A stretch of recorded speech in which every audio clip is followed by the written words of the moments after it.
Welcome to Shelf Warmers. I'm Sam. And I'm Andrew. This is the podcast where we watch and discuss movies from roughly 2012 to 2020, aka the pump and dump period of Hollywood.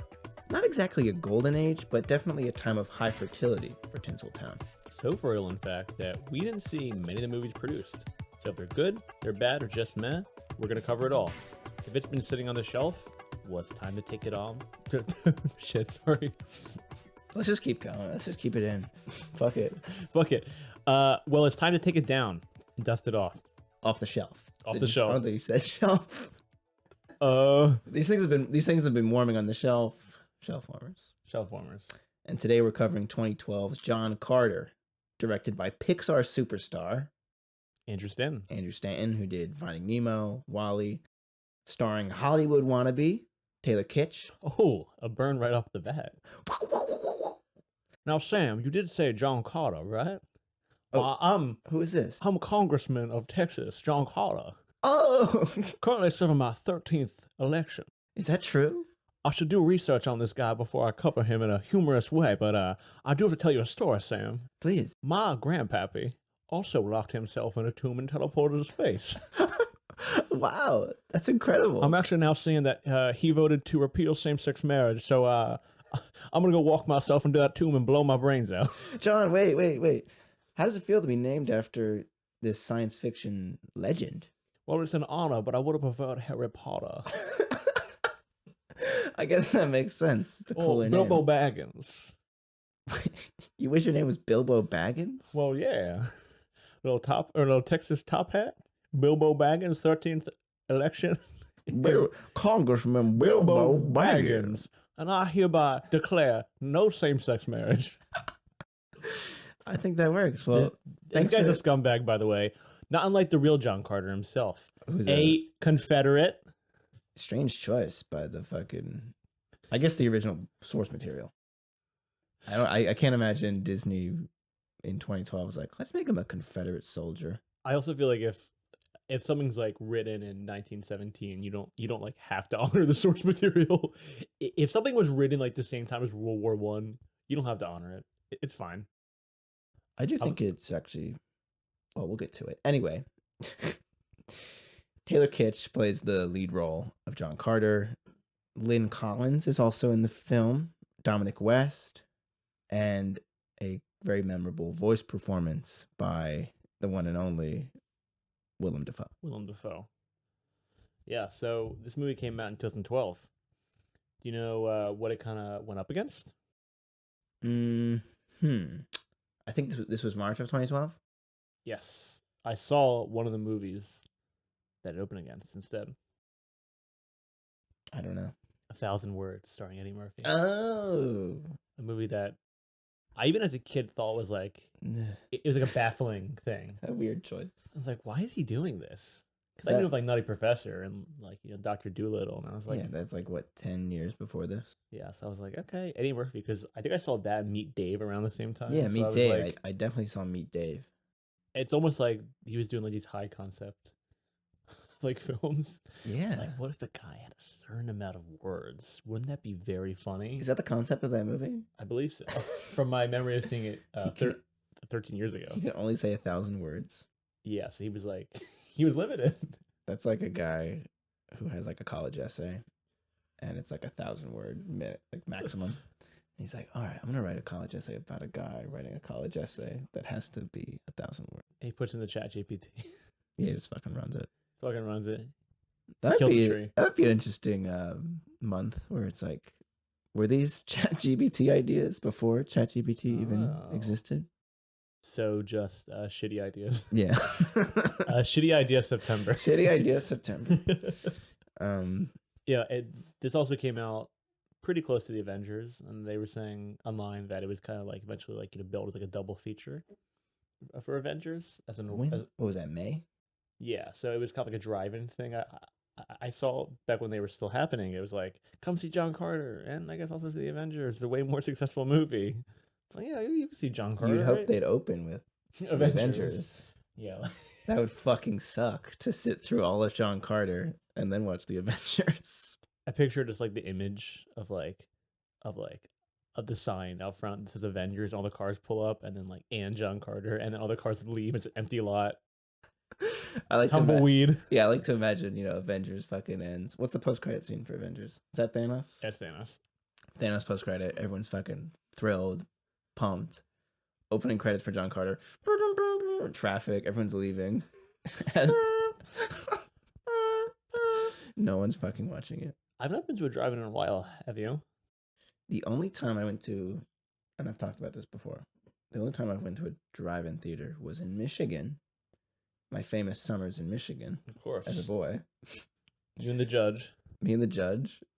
And I'm trying to remember you know what it was? It was a similar Disney piece of shit movie, Lone Ranger.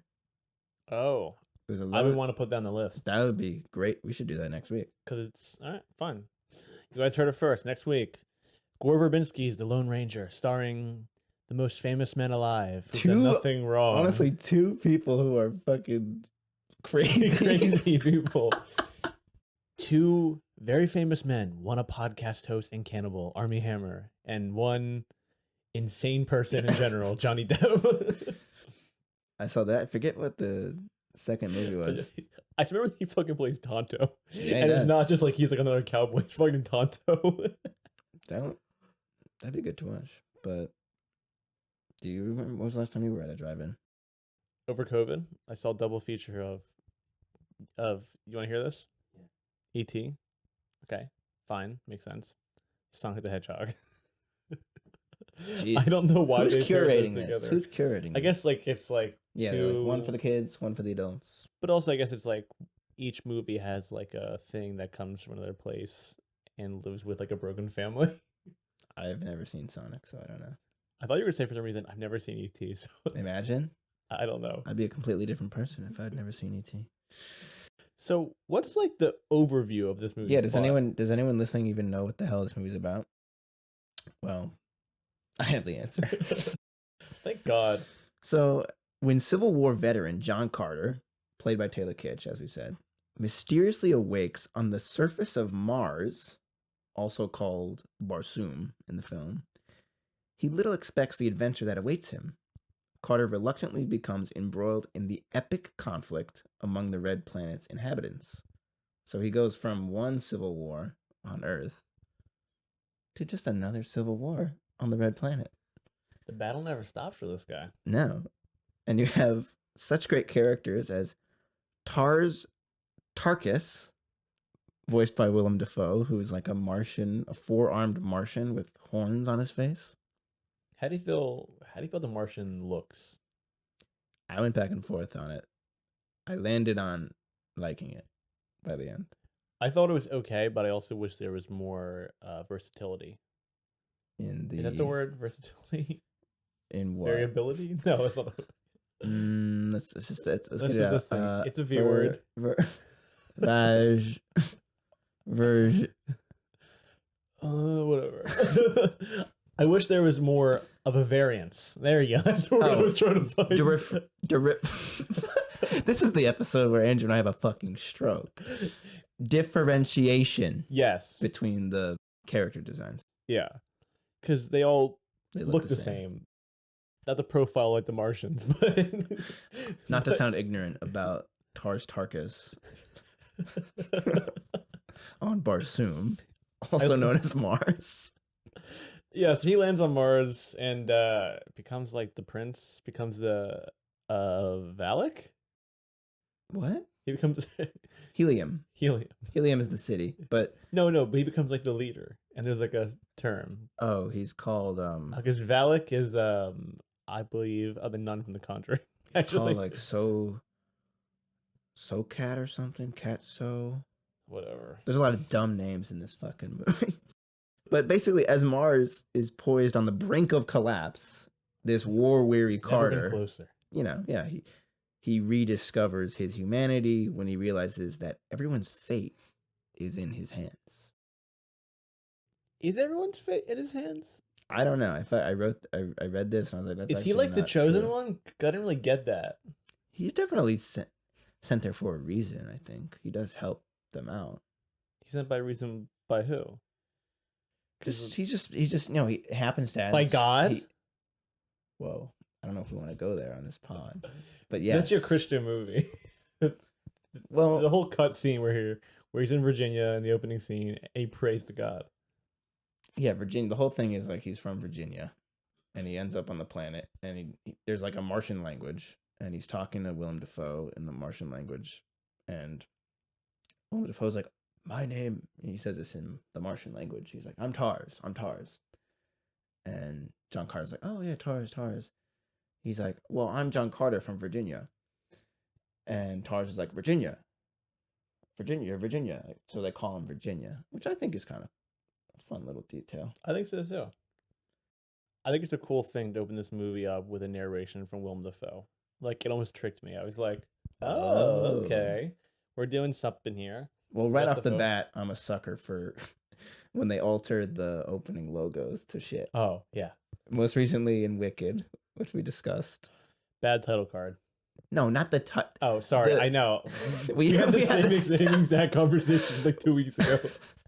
Not the Wicked title card, but the Universal Pictures old logo. School. Yeah.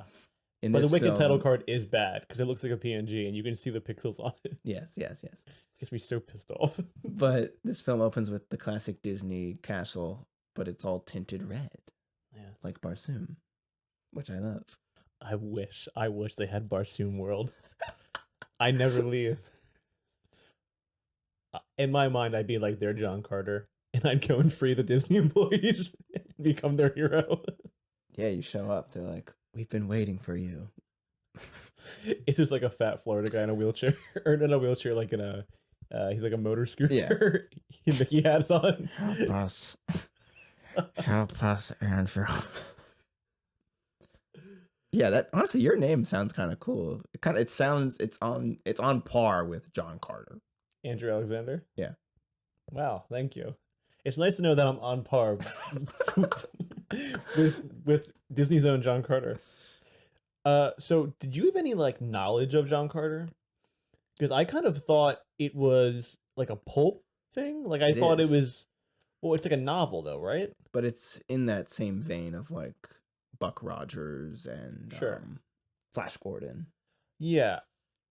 I guess I expected it to be like a comic series or like versus like a novel itself. Well, I actually did some research. I'm acting like I'm acting like I was a John Carter expert. And I did no research, and I'm acting like I didn't just look at the Wikipedia page for 15 seconds before I clicked off.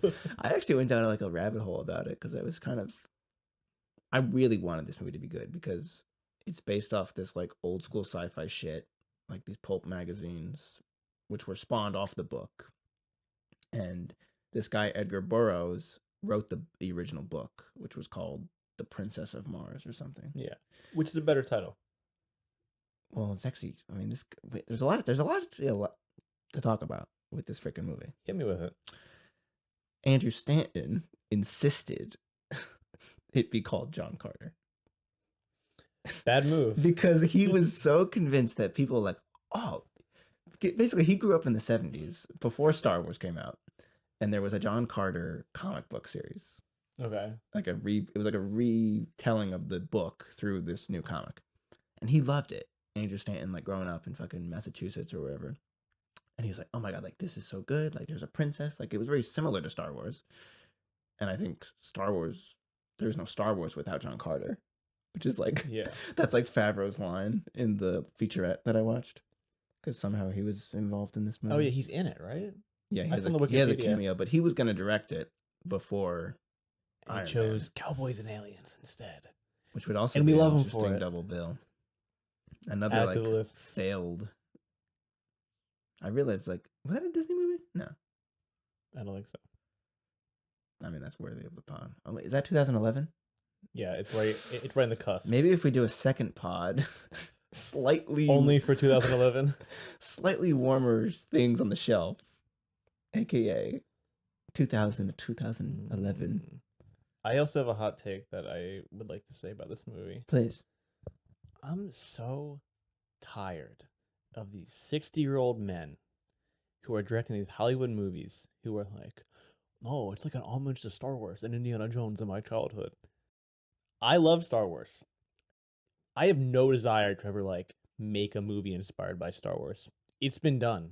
It's been done for Dude. 50 years since Star Wars. I had the same fucking thought when I watched this. Because the opening 15 minutes are just shitty Indiana Jones, and then so much of the movie is shitty Star Wars. I'm like, I don't care that George Lucas saved your life.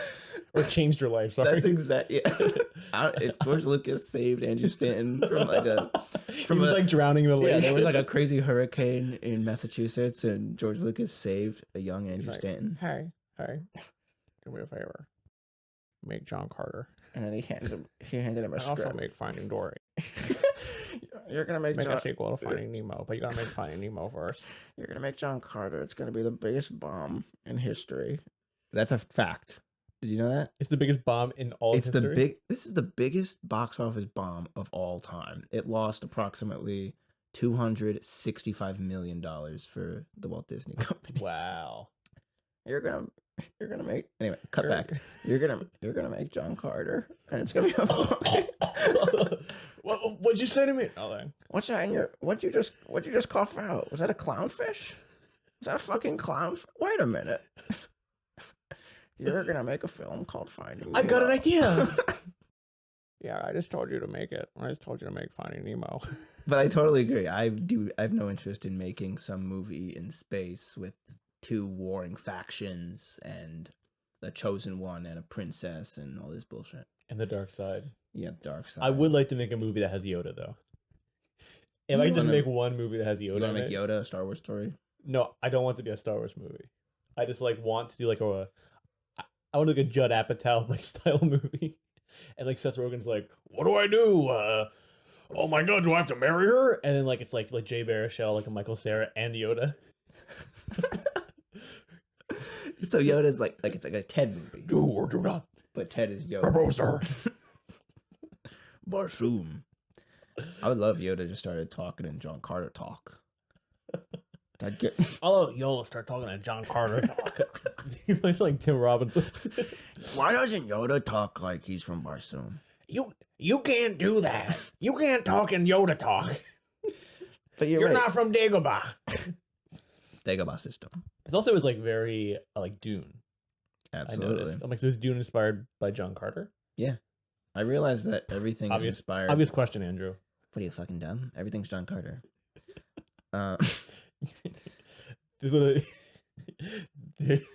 There's like a straight line of history, and it all goes back to John Carter. Yeah, it all goes back to Taylor Kitsch with his stupid haircut. Remy Labo, the Gambit. We rather talk about anything else except the plot of this movie. Yeah, because it's just you know exactly what it is. It's Star Wars. He comes to Mars. He falls in love with the princess, but she's a little badass. Yeah, she is. Little badass, and he's a little badass too. Yeah, he shows and they fight. There's a setup marriage, but there's a betrayal. He wins the day. He becomes the chosen one, and he buries himself alive. I don't think anyone's gonna understand what you just said.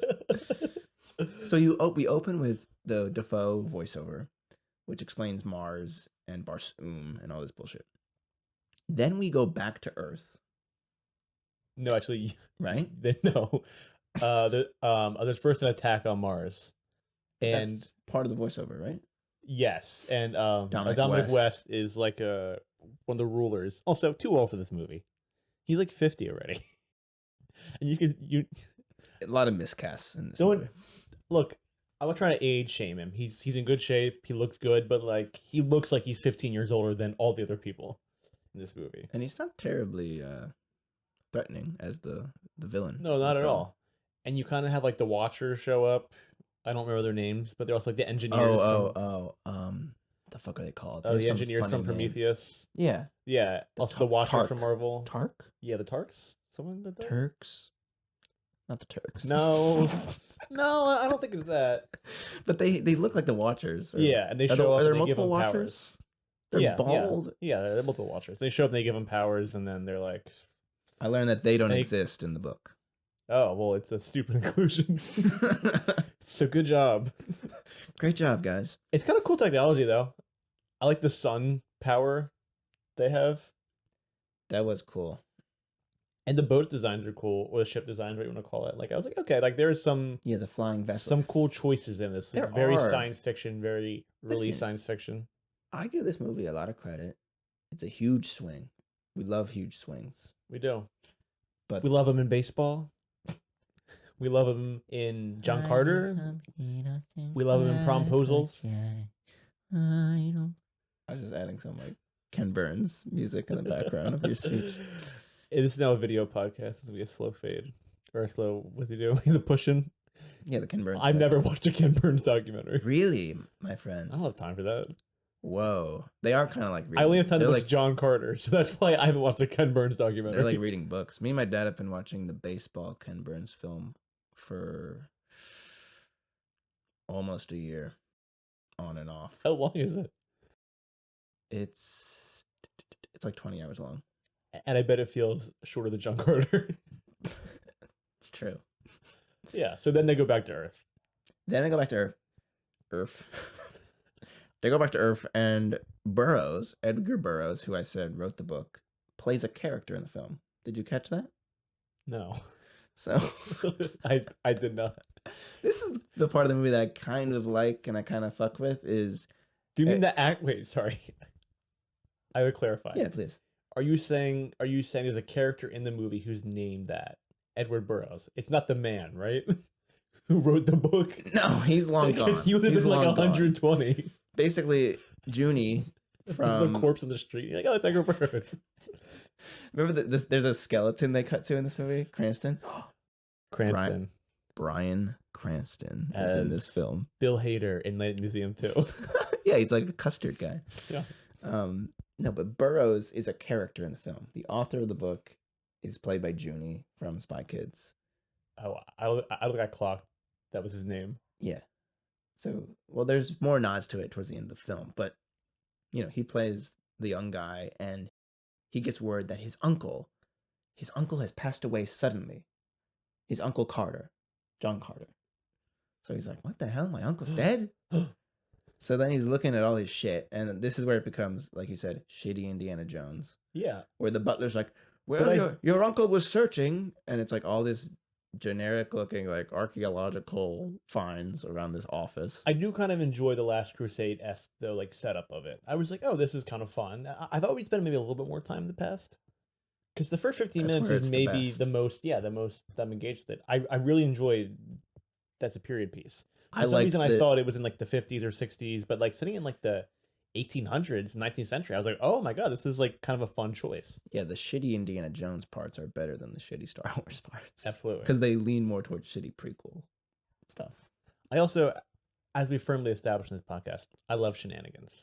I think it's what makes a good movie great. We like shenanigans in our daily lives.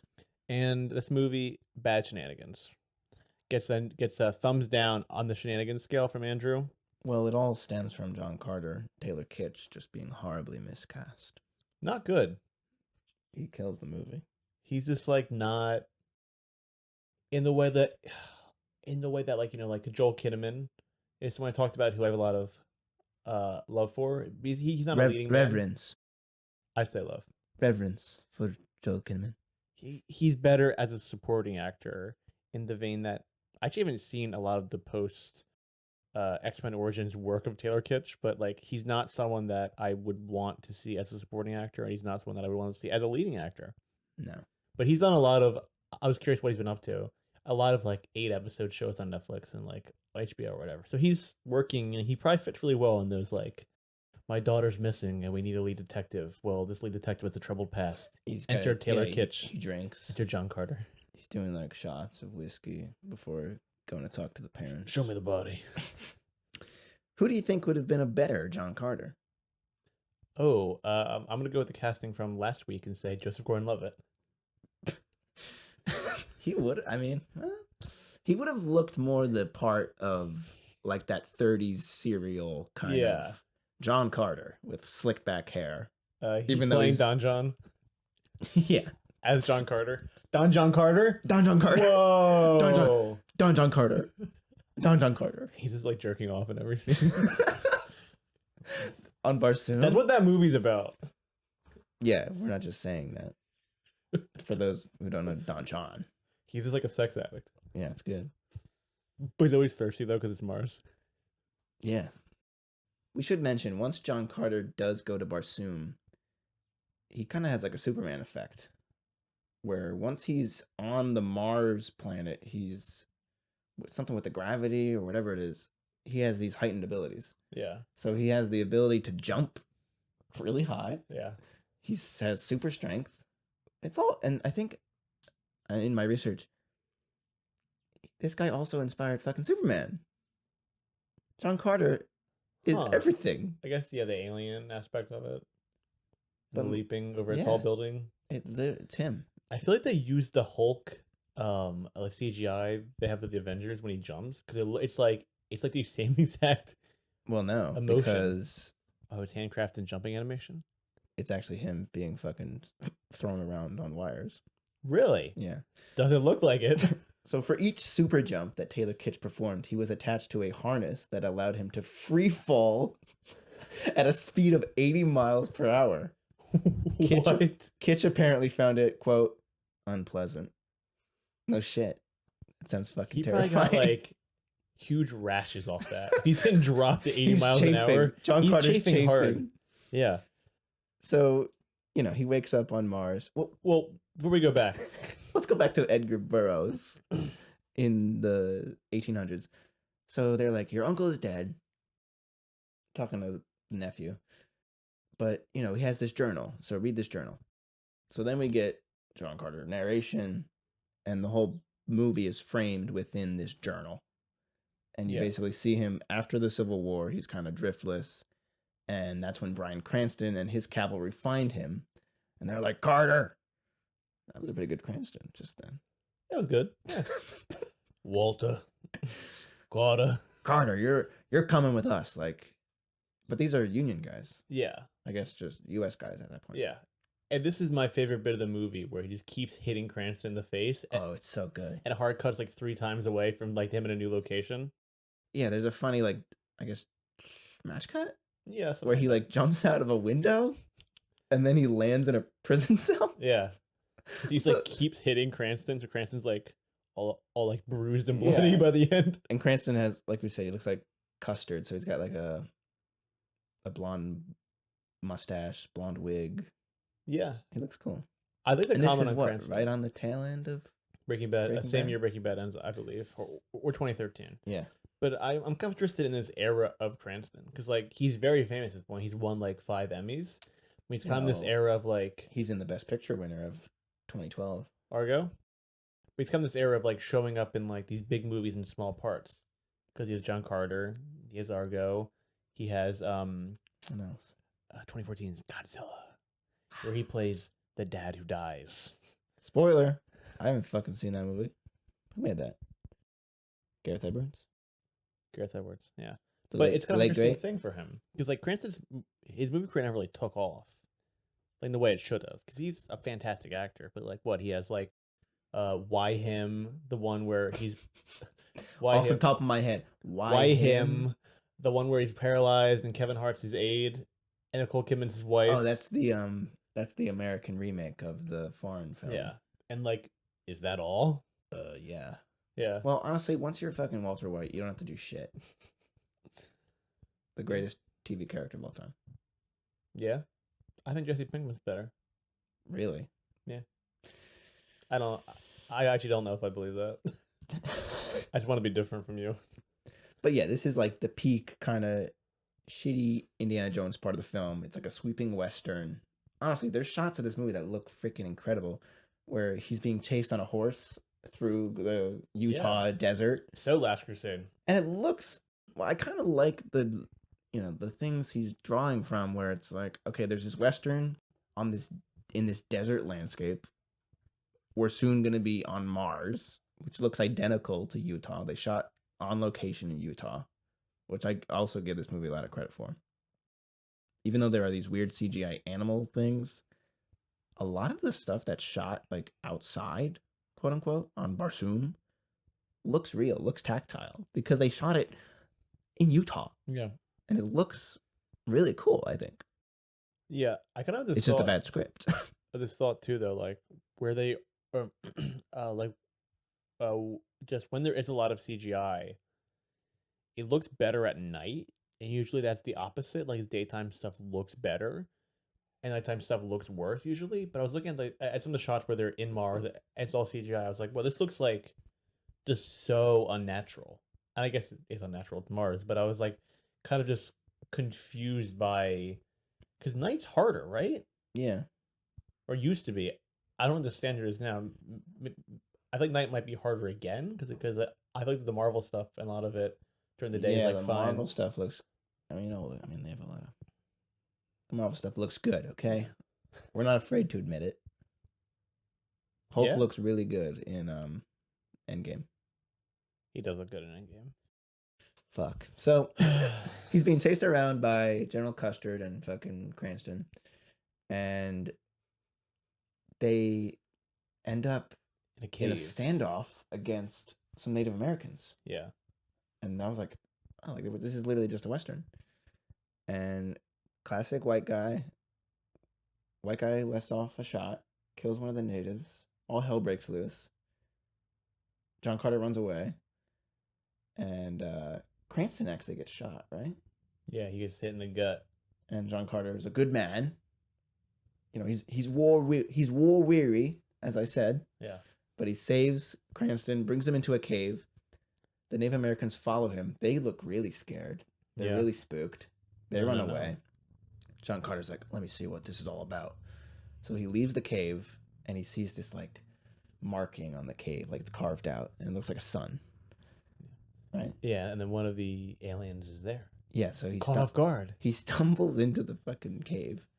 And it's one of those bald guys we talked about, one of those Watcher guys. And is it Cranston or is it John? I think John Carter fucking blows him away. Yeah, he shoots him, kills him, murders him in cold blood. Murders this guy. My friend died today. He was bald and he's dead. Killed by a Virginian Confederate. A Virginian Confederate. But he has this. The bald guy has a medallion. Yeah, like a glowing blue medallion. Great. Yeah. So he grabs it. Maybe don't keep that on you, buddy. Dumbass. But does he say anything? He must say like the words. He does, because then he teleports there, and then he starts his jumping sequence. Yeah, so that's when John Carter gets teleported to Mars. Blah blah blah. Yeah, and then he kind of like lands there. He's jumping around, and then like I thought that was a cool sequence of him like I thought so, finding his too. footing. Yeah, He's jumping around. it really works for me. And that's where I was like, okay, maybe Yeah. because up to that point, there's a cool like John Ford style Western. Then he's on Mars jumping around. Yeah, and then he It's cool up to that point. and then he sees the Goo Goblins in the egg pods. Crazy freaking stuff with the little hatchlings. I was really interested in that. I was like, I'll show more of this. Well, there's these like little baby aliens bursting out of these little CGI eggs. It looks like garbage, but you're kind of into it because they're like these chubby little things. And And he's captured. he's like looking at them, and then are they called? No, I'm sorry. The Martians are called snarks, right? I don't think What? any name that we have said Tharks. has been correct in this episode. So We're not far. John Carter experts here, but Tharks. Yeah. The Martians are Tharks. Yeah, so then the kind of the plot of the bald guys is that they want to take over Mars because they've put like Dominic West in charge because he's stupid. So they can control him and control the colony. Yeah, he's a puppet, but he has this pretty much infinite power that this fucking blue shit holds. The ninth, what is it? The ninth power, the ninth bucket. I also thought about that, but I couldn't. I was like, so what are the other 8 then? Like, yeah. yeah. So they want him in charge. He wants to marry the princess, who is the daughter of Siren Hines, Steppenwolf from Justice League, and she's like independent. She like she went to university. She's like a scientist. Yeah. But and then he's over there with like So there's the blue, Goo Goblins. There's the blue and the red. The blue and the red, and then there's the green, who's the Goo Goblins. And there's Willem Dafoe, and there's Thomas Hayden Church, who I did not realize in this movie until I was like, that sounds like Sandman. And then he dies. And then there's the daughter of What Willem does Sandman Dafoe. say in No Way Home? Oh, what does he say? We used to quote that. What the hell was it? He shows up. He's like, What is this place? Yeah, Earth, dumbass? he's like, where am I? What does he say? It's something like that. It's so funny. I'm like, yeah, I'm like, you're in the woods, bro. Like, I don't know, like, figure it out. Where am I? Where am I? It's probably not. Peter Parker. It's not what he says. Peter Parker picked up. Whatever. Peter. That was a good time to be alive. Yeah. When the No Way Home trailer dropped, I was happy. Things were okay. Yeah, so then Willem Dafoe is like the king, and like Thomas Hayden Church is an evil Goo Goblin who wants to kill him, and his daughter is a Goo Goblin too, but people aren't allowed to know that she's his daughter. Yeah, there's some weird thing with the babies where they can't know the parents of the babies. Yeah, so pretty much they got to figure out why John Carter's here. How do they get him home? So him and the princess who gets captured during battle, and the Goo Goblin, who's a daughter, go out and set off on their journey. Yeah, they kind of branch off, and then this is kind of like the team. You have John Carter. It's kind of a fun dynamic. I do kind of like them as a trio because I like both of them more than him.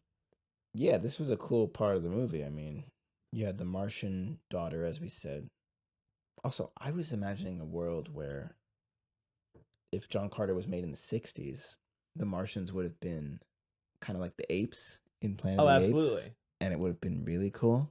It would have had prosthetics. Better, maybe? Like people in costumes as the Martians. Yeah.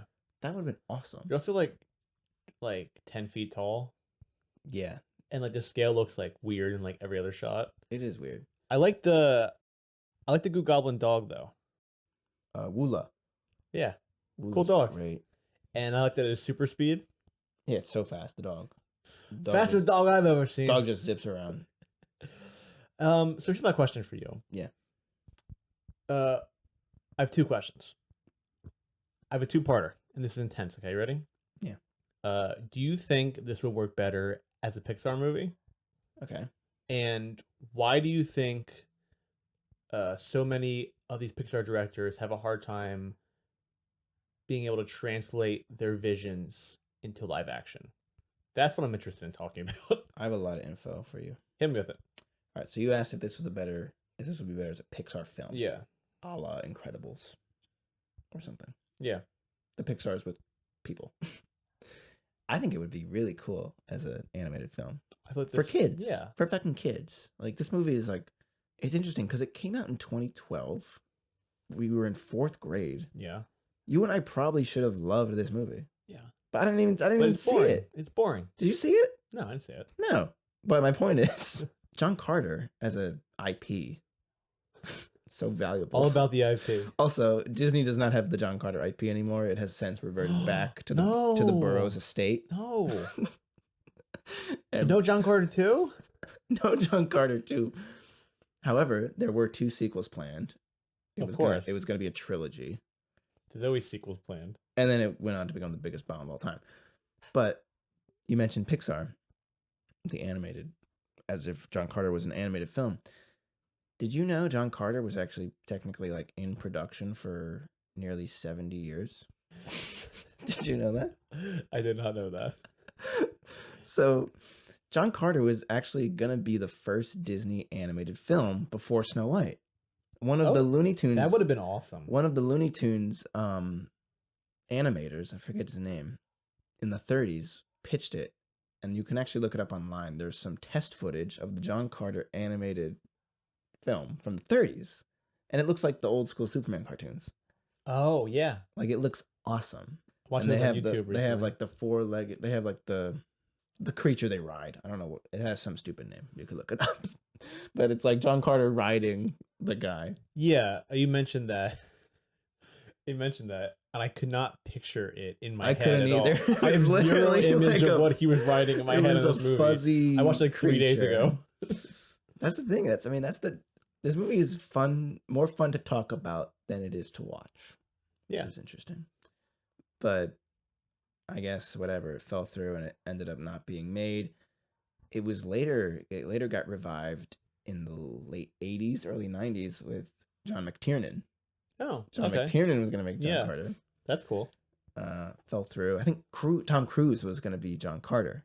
And Stanton was like, this is honestly a story about Andrew Stanton being like power, like mad with power, and making a really shitty movie. Yeah.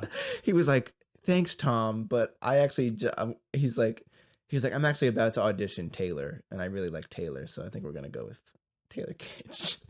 To be fair, Tom Cruise, he is too old for this movie. He was too old, but the fact that Stanton was like, "We got a hot guy coming up named Taylor Kitsch." He just played Gambit in X-Men Origins Wolverine. So you better buckle up, Tom. He's gonna be the next big thing. And I think at that moment, that was when Tom Cruise was like, "Well, that's when I'm gonna become the ambassador of cinema." And I'm gonna become Jack Reacher. Honestly, he probably he pivots and does Jack Reacher. He's like, "Oh, it's a similar name." John Carter, Jack Reacher. One's on Mars. John Carter, Never Go Back, or whatever it is. Yeah.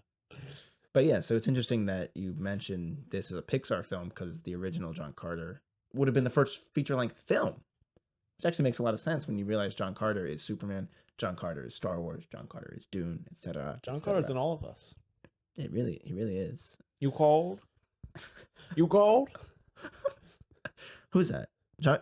Is that Congressman John Carter? You back? Call me Bilbo Baggins. I'm actually gonna change my name to Bilbo Baggins. I'm actually gonna change my name to John Carter. I changed it to Bilbo Baggins, and now I'm going back to John Carter. Now that I know it's Superman. Clark Kent. Sam, I got one question for you. Yeah. If I change my name to Bilbo Baggins, will you still call me Superman? I can be your Superman, Bilbo Superman Baggins. I was doing that song riff. I don't know if you got it. Will you still call me Superman? That's a good song. It's a great song. Better than John Carter, you think? Johnny and the Carters. Can I read you? One of the jokes I wrote down on my phone during this movie? You were writing jokes while you were watching this Yeah. very important film? Finding Bori. You should have been writing for your freaking Variety back in 2012. Finding Bori. John Carter sinks worse than Pluto. No longer a planet. Mars flops. Mars attacks, but not the Tim Burton movie. John Farter comes out of the butt. Farter butt. Yeah. Well, please keep talking about like the history of this movie because I'm so not interested in talking about this plot. Yeah. So, what was your second question? How come you think that so many directors? I think of Brad Bird, who obviously hit big with MI4, but like Tomorrowland, which I actually liked when I saw it in theaters. Tomorrowland is was considered to be a I don't miss. want to step on my slate later in the pod, but Oops. Oopsies. But yeah, but also, I feel like most people consider that movie a miss. It's a big scale, huge budget, huge bomb. Stanton is right off the heels of WALL-E. Wow. Which is the only like space, he can do it. Which is the only Disney film in the Criterion Collection, if that means anything to anybody. But so he's like, it doesn't. Sorry. I think it's notable. No, it is. It is. But so he's riding high. He also made Finding Nemo, which is I like Finding Nemo more than WALL-E personally. I would agree with that. I don't think I've gone back and seen WALL-E really since I saw it in theaters. I know our buddy Nolan loves it, which makes a lot of sense. It does. But he also likes Incredibles. He's 9 years old, our buddy Nolan. Yeah. We been at the park the other day, and he was telling us all about his favorite animated movies. He loves Incredibles. But I think it is interesting because these guys, they have so much control over the animated films. They're in development for 3 years. They're storyboarded to a T because that's just what the movie becomes. Yeah, and I was wondering if that's also why this movie, even though it's boring and bad, is so well made and competent. You know what I mean? Like, he probably did a lot of pre-production for this. And he knew he was good because there's this quote of him on set. He's talking to the Pixar guys, and he's like calling them up like, "We're literally like so good. Like, we're better than these live action crews." Really? Yeah. He's like shit talking. Well, that's a lot of talk for a guy that's not made a live action movie since then. And like we said, the biggest box office bomb of all time. Fizzle, fizzle, fizzle, fizzle.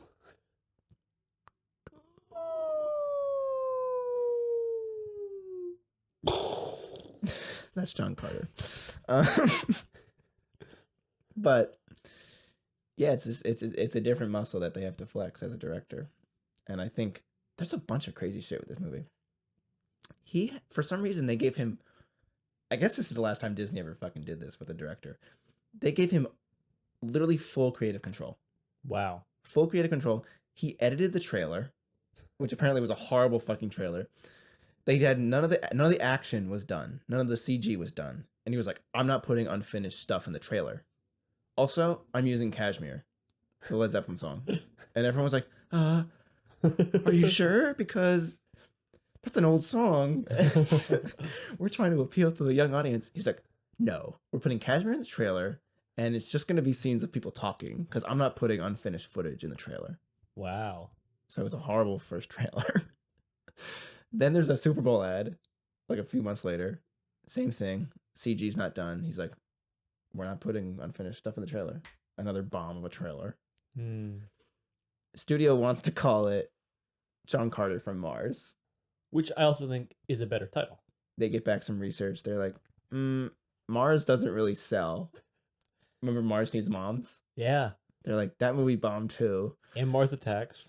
Mars Attacks, yes. They're like, maybe like John Carter from the moon? So, but Stanton, like I said, literally high off power being like, no. John Carter The kids are gonna show up. Yeah, like... They're gonna show up in masses for John Carter. They're like, they don't need to know he's from Mars. They already know he's from Mars. They love him and Doc Savage and The Shadow and Sherlock Holmes. These are kids' favorite. They don't care about Superman. You say Mickey Mouse, I say John Carter. So he's literally crazy. And the movie's a fucking disaster. And it flops big time. Yeah. Also, it's one of the most expensive movies ever made. I think I want to say with like the marketing and everything, it was close to $600 million. Wow. And you got to think that whoever greenlit this movie on Monday after the weekend return was walking out with all their shit in a cardboard box. He resigned. Oh, really? He fucking resigned. The guy, I forget his name, but he resigned. I enjoy that he was humble about it. He was like, "Yeah, this one's on me." He's like, I'll take my job. I'll see myself out. Take my job. I'm going to Bassoon. But I also found this interesting article about John Carter, like 10 years after the release. And it's like, 10 years after John Carter, the property, being John Carter, the property that inspired Star Wars and Avatar bombed. And now both those franchises are in the Disney family. And Dune, well, not the Disney family, but it's a thriving It franchise. made me kind of think like, oh my God, so they do this movie, which is kind of like original IP, like untapped. And it's a complete fucking disaster. And then they're like, oh shit, like let's just acquire Star Wars. Let's acquire Avatar, Marvel, and just do that shit. And I was like, has there actually been like a really high quality, zeitgeist defining original Disney thing in the last 25 years? I guess it's Avatar, but Avatar was owned by Fox at the time. Oh, and that's like a Jim Cameron That's a great thing. question. And are you all saying they're doing, are you all they're saying doing now is Lilo and Stitch, Snow White, all these live action things. Lone just the Ranger's old also shit. Disney, right? Which one? Lone Ranger. Yeah. I guess it's Pirates, but Pirates is based on a ride, but still, like that's kind of relatively like an original thing. Yes, but when the Pirates of the Caribbean breaks down at Disney, the pirates don't don't eat the guests or whatever. John, there will be dinosaurs on this dinosaur tour, won't they? Dino droppings. That was like half Golden, half Johnny Bravo. John, there will be dinosaurs on this dinosaur tour, mama. Don't you mean extinct? What if it was Johnny Bravo from Mars? Whoa, that would sell. I'm gonna be soon, pretty mama. I look good on Mars. I've never actually watched Johnny Bravo. Why would you? Is he like an Elvis guy? Yeah, he's an Elvis guy. His whole thing is like he loves women, but also he's like afraid of them. What? So it's kind of like a funny. This is the cartoon for kids? Yeah, he's like horny, but also like he is like no actual like he's got no riz. You know who else has riz? John Carter. Johnny. I would like to hit on a few moments in the movie before we kind of sort of wrap it up and talk about our thoughts. Yeah, I just have one more quote. Hit me with it. Sorry. John Carter changed the film landscape just not in the way Disney intended to. It was the moment Disney became the servant of sure bets, and Hollywood realized star power was truly gone. That was when we entered this age of name recognition, where familiar characters and concepts, Jedi, superheroes, became Dory, became more worthy than any actor's name. Which is kind of, I think, evocative of what our podcast is about. Yeah. Of this period of like, well, that's done now. No more movie stars. No more movie stars. Yeah. That's why we have Bill Camp. You could say that they changed the landscape from green and growing and a lot of trees and vegetation to as desolate and dry as Mars itself. It's true. Also, Mars sucks, by the way. It's ugly. I guess that's why they need moms. I guess that's why they need moms so badly. They need some moms. I do wish this was more pulpy. It's very dry, no pun intended. It's just like I wish it was more like schlocky, like how it felt in the first 15 minutes. Yes, if it maintained that momentum and that, light on its feet. I mean, there's a sequence halfway through the film where, like we said, the team is just like drifting through the planet, and it's like 15 minutes of them just like wandering Mars, and I'm like, oh my god, like this sucks. Also, the book is not as Act 1, Act 2, Act 3. Sure. The book is like a continuing story. So Stanton kind of grabbed elements that he liked from all the different stories, including that arena fight, which I think is a highlight of the movie. Yeah. But it's so far into the movie, by the time it happens, you're like, please kill me with a dull razor slowly. I do have a question for you. Yeah. When they talk about the white apes several times throughout this movie, did you think that they were talking about the humans? I was honestly confused what the hell they were talking about. I thought they were talking about John Carter, the white ape. That's also what I thought. And then this giant fucking Skips looking white ape shows up, and you're like, oh, it's a literal white ape. Because there's only the Goo Goblins that say white apes. So I'm like, oh, they're like, I'm like, oh, they're being jerks to John Carter. Yeah. And then when they said white ape, I'm like, okay, they have like some people hostage who are going to fight them. No, it's a four-armed giant white ape, which also raises the question, why are all the creatures four-armed? And the humans not? Because it's cool. Yeah, I guess it's cool. But you know what? It was fucking awesome. Fucking awesome. Maybe John Carter's really good, actually.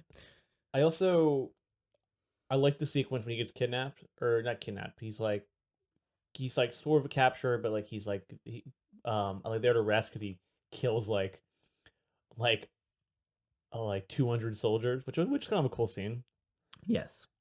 I knew he wasn't gonna die because it's like halfway through the movie, but then he gets kidnapped and then he has to do a breakout, and he's like jumping from one side of the ship to the other. And that's the most where I was like, oh, this could be kind of a fun chase. And then it ends so quickly. Yeah, it's done. It's a lot of just random scenes, which makes sense because he just grabbed random stuff from the different stories. And still, we ride for Zendanga. Yeah. Willem Dafoe, as we said, is in the movie. He's probably the best part. I think he gives a genuinely good voice performance. Yeah. I guess they knew each other from Finding Nemo, I guess. Oh, that's right. He plays I'm used to it. What does he play? He plays that Spike or something. Not Scar. Something like that, though. Oh God, we're not good with names. It's interesting how the third act of this movie is kind of like the third act of Shrek. And he's got to stop the wedding. And she's like getting married. Yeah, with the graduate. Wow. It's like Shrek. You can also... Well, there's not like a famous third act. Well, I think of Shrek when I think of like Gil is his name. Gil. I think of Shrek where I think of a bride that is not happy about like marrying her husband, and kind of the stranger comes in and saves the day. Not the stranger, but the stranger to the land. Yeah. I guess it's not like Shrek that much. Shrek's good though. We love Shrek. I do like how the guy is able to transform shape, and there's the two versions of her. They don't really fight for that long. No, they don't. No. She's very underwritten. The princess. Yeah. Who's also a scientist. Yeah, princess scientist. And she's never really given anything to do because, she falls in love with him in, literally, one scene. I hate that. And it also just made like a Pan too, in the same way as Pan, where it's like here's Tiger Lily, she's a badass, but that's kind of like all she is. There's no Mm-hmm. real like depth there beside her. She's just like she's a princess, but she's also cool. It's kind of like yeah, well you always like Princess Leia, right? So You loved Princess Leia. you loved Princess Leia, you'll love Tiger Lily and this girl. She's a cool design, and I'm like have her fight the bald guy, and do like the two different who's John, it's me, John, it's me. Have him fight. Have a cool scene for her because she gets nothing. She. I was gonna try and think of something, but no, she doesn't. You know what I like about this movie though? But Like the ending. yes, It's a really cool ending. the third act is not good, but you're talking about the very ending. Yes. Yes. So they win. They win. They save the day. John becomes the hero of Mars, and he wants to stay there. He loves it. he's like, "This is my home." Also, there's this whole thread where I guess his wife and daughter were killed in the Civil War. Oh yeah, so boring. And it's like it's the whole movie's red because it's like on Mars, but then they cut back to these flashbacks and it's all cold and blue. Yeah. But also like really, like you're like dead wife and child. Well, there's this weird moment where he's like, "I was too late once. I'm not gonna let that happen again." And then you get these abrupt flashbacks as he's killing all these people, and you're like, "Oh, Okay, yeah. okay, John." I also thought maybe you could have done like a mirror there with like his relationship with his own daughter, like Willem Dafoe, because like he lost his daughter, and Willem Dafoe like won't like identify his daughter and like say you're mine, Yes. or I'm like then why don't I thought there was more to do with that relationship between like her and her dad because it's kind of like throughout, but nothing ever happens with it. It's oftentimes like just mentioned. Yeah, it's kind of just thrown in there. Yeah, and I'm like do like a fun father daughter story and kind of like so she never gets anything to do either. I'm like make her like a general now or something like that. Like give her her moment Yeah, because you don't really know her thing. she's just a fuck up. Yeah, She just fucks shit up, and they do this crazy thing where they like they burn her. They like brand her with like an burnt like an iron. What the hell is it? and iron. Yeah, and iron. And they're like, she got, I guess she got punished so many times that she's like covered in these scars. And they're like, there's no more room for any more scars. Yeah, So like, you fuck up again, and you're and dead. we're gonna kill you. And it's like, oh, You just send her to jail. Barsoom is such a horrible place. It's actually hell on earth. There's all these goo goblins and white apes running But John around. Carter's like, bald this men. is my new home. I love it here. Yeah, so he stays. So he's like, I want to stay here. Just as he fucking does that, one of the bald guys comes back and he's like, psych, and sends him back to Earth. And then it's kind of like this really cool. Sequence. It's like an epilogue. Yeah. And you're just back on Earth. And it's him over the next 15 years of his life, and he's trying to get back to Mars. And that's when his nephew comes into play, because his nephew has to keep him alive and keep him in the tomb. Because, we also didn't mention that when John goes to Mars, It's like a copy. he a copy of himself. So he wakes up, I guess, I don't know how long, probably years later. Yeah, because when he comes back, Cranston's in the cave as a skeleton. Yeah. And he's all like cracky. Like he stands up, his bones crack, and there's like, dust on him. He's like, ah. And I was like, oh, that was awesome. Yeah, and then he kind of like crawls back to civilization. And he mines the cave for the gold, and then he gets his fortune. He spends the next 13 years trying to you're trying to get back. So the journal entry basically ends with his nephew reading it, and John Carter's like, you have to protect me. You have to protect my body because I know those bald guys are going to be back and they're going to try and kill me because they don't want me to go back to Mars. So the nephew's like, oh my God. And the nephew goes to the tomb, opens the tomb to try and, I guess, see his uncle's body? Or to see if he's alive still. Because he's like, they may have gotten me yet. Yeah. But yeah, there's like this cool moment where by the time you're reading this, it may be too late. He's like, so he runs over to the tomb. And he's like, there's like some Latin writing on top of the tomb. And he's like, I have to put in my name. And it's like, Ed's my name, Edgar. So he goes like, E-D. And he's like, no, he never called me Ed. He always called me Ned. So he goes, N-E-D. And the tomb opens. And there's been this guy following him the whole time. Who also, forgot to mention, the bald guys can shapeshift. Yes, so he's a bald man. So the bald guy reveals himself, almost kills the nephew, but just as he does, John Carter comes back and again kills Like Jesus, he's back. kills another bald guy, and he's like, "Thanks, Ned." All right, bye now. And you know what he says to him? What? I thought maybe you'd pick up on this. Right before John Carter goes back into the tomb and returns to Mars, he looks at Ned and he's like, "Go off, fall in love, Write a book. write a book, Oh, yeah, he did say that, yeah. write a didn't remember book." that. Wink, wink, nudge, nudge, because he's the author of the fucking thing. I feel like it was rude of John Carter to like kill an alien from his nephew and then talk to him for 30 seconds and go back to his tomb so he can send himself back to Mars. They're also like the same age. Yeah, they're both like 30. It's weird. And then, you know, he's sent back to Mars. And then the movie ends and it's like, well, you'll have to see in the next film. And Yeah. then it's like John Carter and then second title card from Mars. From Mars. or John- Of Mars. whatever the hell. it John is. Carter Mars. And it ends. And you're just like, wow, What a waste of time. what a way to go. You got any production facts or slate recommendations for me? I feel like we kind of ran through Yeah, a lot I of kind of production facts. I slotted them in. I tried this out this episode. As they came up in discussion, I just kind of threw them in. I thought it was good, yeah. Hey, Let us buddy. know- Hey, let buddy. us know. Good job. Oh, I find my hands sweaty. Palms are sweaty. John Carter's making me sweaty. I guess I have one thing or a few. You hit me with him. So while filming at Big Water, which I think is where they filmed that cool cave sequence, which looked really cool when they were like riding that boat through the cavernous Utah. Oh, yeah. Like that was real. That looked Yeah. real. The crew accidentally discovered a 60-foot long sauropod dinosaur skeleton. Wow.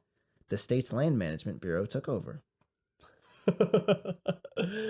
The government handled it. Do not worry, anybody. I don't know if that's true, but like I said, the rights to the novels have since reverted back to the Edgar Rice Burroughs estate, which is still game to try and turn the books into a successful movie franchise. Should we do it?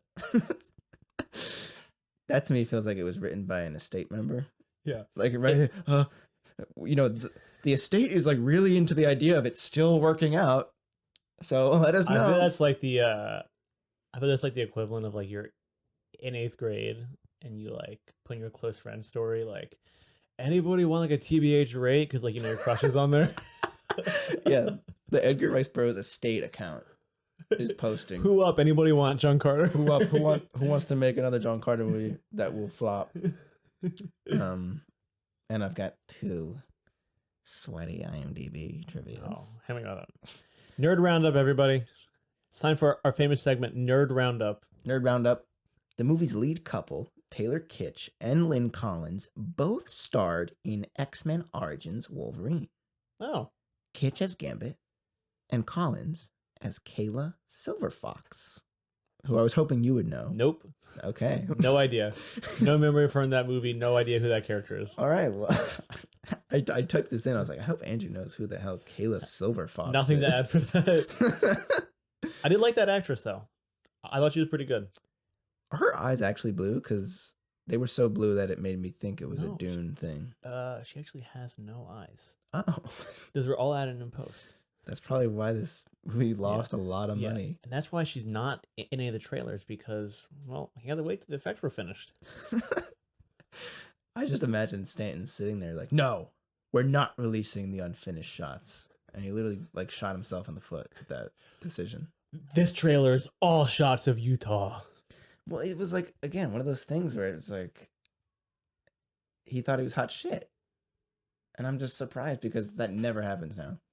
It's always Chloe Zhao, director of Nomadland, getting put into this larger machine. Yeah. I also have I have a surprise segment for you that I want to Surprise segment. unveil on this episode. Let's hear it. This segment's called To Host or Not to Host. Okay. The question for you is, if we could have had a third co-host in this podcast, each week I want to interview, let's say the main character from the movie. So the question for you, Sam, is would John Carter be a good third host for this podcast? He would suck.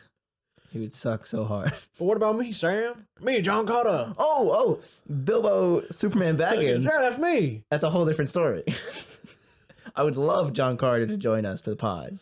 Oh, so you would endorse the fact that he wants to ban same-sex marriage? Whoa. If we're talking, He's not stepping in front of this podcast, man. Get out of here, man. John, get out of here.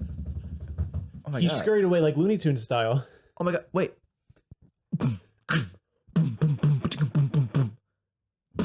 I think some gangsters just pulled out front and they Tommy gunned him. But still my beating heart.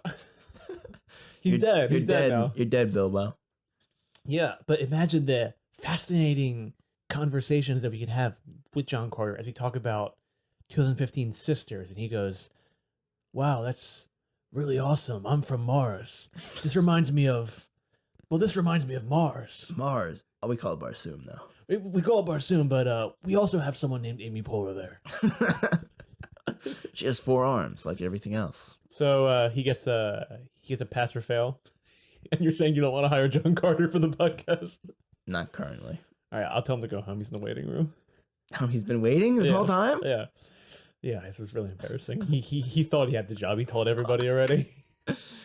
Now, this is the real John Carter. This is not Taylor Kitsch. No, this is the real John Carter. Right, He said, "Shelf warmers. I'm from a hot planet. It should be so easy for me to get the job." Oh, he listens. Oh, he's he's a been fan. listening. He's been listening. Oh, I mean, this is his sweet spot. He won a blank check, Oh, but he got rejected from shelf warmers. dang. So, how about your slate recommendation? Yeah, I've got some John Carter slate recs for you. We kind of touched on it already, but I think Tomorrowland would be an interesting slot as a kind of Pixar director who we said, Brad Bird, Yeah. Making a live action shelf warmer. I think Tomorrowland's also a shelf Tomorrowland, warmer. yeah. I would like to do that. But again, a Disney movie, very similar. Like you could almost make a whole slate of these kind of 2010s Disney products where it's like a movie, kind of. Yeah. But it's also this like selling this thing that exists as a park. Maybe like Tron Legacy, but people also like Tron Legacy. Tron Legacy, Lone Ranger. Also, there's a crazy scene, jumping back, where the Martians like shoot up all the babies. Remember that? No. They like break the little alien babies are hatching out of the eggs. The Martian like gets above them and just like shoots them all. You don't remember that? No memory.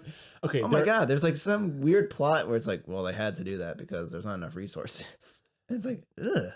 There was, and look, I'm not perfect. Okay. I'll admit it. There was, I would say, 5 minutes I zoned out on my phone. And I try not to go on my phone during these movies. I think somebody texted me, and I was like, oh, it's fucking John Carter. And then I zoned out for like 5 minutes, and I was like, what did I miss? You probably missed that. And then I was like, I don't have to go back. No, you can't go back. No. I'm like, I can't go back and rewatch 5 minutes of John Carter. Yeah. What, am I crazy? I don't have time to watch Ken Burns. I can't go back and watch 5 minutes of John Carter. Yeah. The day you watch Ken Burns, I will say, watching a Ken Burns doc is kind of just like white noise for texting. What if then, like, also, after rejected John Carter, he goes and makes he becomes the Ken Burns of Mars. So he makes he makes the really docs. cool docs about Yeah. the history of Barsoom. Yeah. I would watch those. Burroughs, Edgar Rice Burroughs, the author. Do you know what other character he created that is by far more popular? And William S. Burroughs. oh, The Shadow. Tarzan. Wow. Hell yeah. That's cool. You can kind of see some of that in the design of John Carter in this film. Shirtless man with long hair, fish out of water. Yep. This guy's got no original ideas. So the Something film. next to me, George of the Jungle. What is George of the Jungle? It's like a parody of Tarzan. I thought for some reason that was like its own serious thing, but I guess it's not. No, it's like a comedy. He's stupid. Brandon Fraser? Yeah. He slams into "Watch out for that tree." Oh, I know the cartoon. Did the cartoon come out before that? No idea. I'm no expert That's a on different George. pod. I'm no expert on George. But the film I I'm selected. expert on John Carter. You are? After this, I have all the facts. on Honestly, I fucking do John know a lot about John Carter now. The movie I selected for the Tarzan kind of entry is The Legend of Tarzan from With Alexander 2016, Skarsgård, I have that on the list which I've never seen. as a shelf warmer. I think it would be a shelf warmer. Yeah. But again, a Burroughs adaptation in the 2010s, I just said similar shelf warmer. Sam Jackson, Margot Robbie. Yeah, I watched the trailer. It looks bad. Skarsgård got ripped for it. Hell yeah, it looks good. Good for him. And the last one I have here is Lynch's Dune, a similar kind of bomb Yeah, desert sci-fi. that's a great pick, man. That's it. Those are the three. Okay, Sam. Well, I think our bodies on Earth are starting to get pretty dusty and pretty cracky. Bryan Cranston is slowly Our producer decomposing. Bash is a skeleton right now. Yeah, exactly. Next to us. So you have the chance. You can send a clone of the Blu-ray of John Carter to Barsoom, or to Barsoom. I keep forgetting the R. To Barsoom, and it will live a full and happy life under the Mars suns. Sun, this was one. It's in our solar system. It's not Tatooine. Or you could leave old and rickety and dusty 2012 HD Blu-ray of John Carter to die next to Confederate Bryan Cranston in a scary cave. What are you doing with it? You want to know what I'm doing with it? What are you doing with it? I'm taking that shit to Mars. Once I get to Mars and I can have the ability to jump extremely high and have super strength, I'm going to place the Blu-ray on the ground in Mars. I'm going to jump up 50 stories, slam my weight down into the Blu-ray, smashing it into 1,000 pieces. I'm going to scoop them up, go back to Earth, spread them, kind of ceremoniously, with some intention. And then I'm going to go watch Star Wars and Indiana Jones. I guess that's what Andrew Stanton did. Boom, roasting Andrew Stanton. Andrew Stanton, if you're listening. Andrew Stanton, you're officially on our shit list. I want to say sorry because I love Finding Nemo. And Wally's great. Oh, yeah. And you did Finding Dory a few years later. Which I enjoyed. Starring Ed O'Neill and Ty Burrell? Is he in it too? No, he's a Muppet Most Wanted. I could see how God, you got those two mixed up. There's a few years where that Modern Family cast was huge. That could be a good month. Muppets March? No. Oh. Modern Family March. Modern Family March. Yes, I love it. Well, what would you do with it? The Blu-ray. I would leave it in the dust and watch it wither away. Every 1,000 years I come back and I'd look at, wow, physical media really does last. And then I would send my copy to Mars and just have a good time. Well, yeah. What can you say? I feel like I spent all my energy like trying to think of the prompt that I didn't really have an answer to it. Yeah, that was a lot of effort for you. Also, like, you took the good one. The good one? Yeah. 'Cause I can't jump if you jumped. Were you going to jump on it? I was going to like throw into the sun, I was going to say. But you were already jumping. You got to jump on it. Yeah. So if you have the ability to jump, you should jump. I agree, John Carter. Oh my God. He's still alive. Oh. He's still alive. Send me to Mars. Send me to Mars. Don't let me go like Cranston. All right, Carter. I'm about to go Foghorn Leghorn. I'll say, send me to Mars, boy. Carter, we denied John Carter from Mars, but we'd love if you just gave us a little goodbye to the audience and play us out. Goodbye, y'all. Happy Thanksgiving. Wait, it's Easter. Jesus Christ, my brain's shutting down. This is going to be released in 2028, so it doesn't matter. Goodbye, y'all. All right, this has been Andrew. Sam. Peace out, y'all. Thank you for listening to Shelf Warmers. New episodes drop every Wednesday. You can follow us on social media at shelfwarmers.podcast, where you can send us movies to take off the shelf for future episodes.